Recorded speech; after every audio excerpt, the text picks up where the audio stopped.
So there was one of the glide reflections that I wanted to show you because you will have things like this on your homework.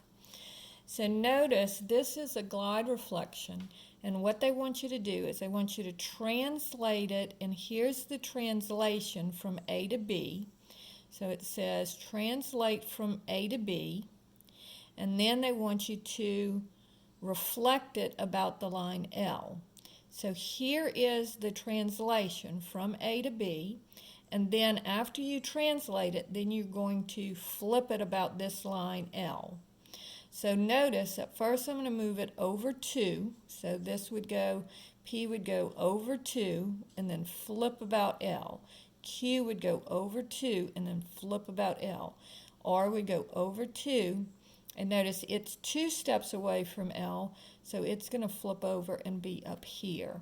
And so you can see that that's what they did. So here is P moves over, and then you see how it's 1 step, 1 step.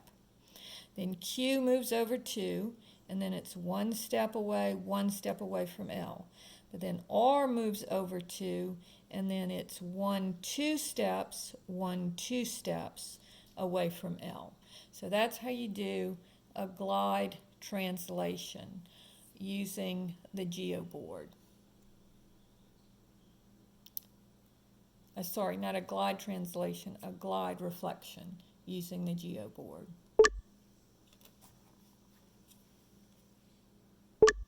And then the next thing on here was something called Eicher type patterns. And this is, and it's used a lot in art and things like that.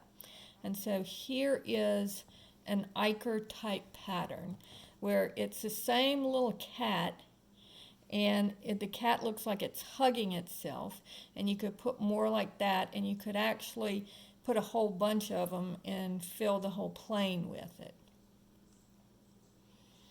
Okay, and this is the way that you could make an Eicher pattern. So here what they did was they took a triangle, and then they cut this part out and extended this, and the part that they cut out over here they put in here, and they cut out the part that they used to extend here, they cut out here. And then you can see that you can take those and kind of fit them together. And so that's an Eicher pattern. You won't have to do anything with it. It's just kind of a fun little thing to look at. And so that pretty much finishes up this section.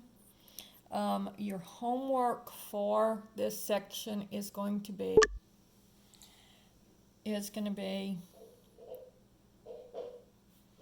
3, 5, 8, 11, 12, and 16. So that's your homework for section 16.1.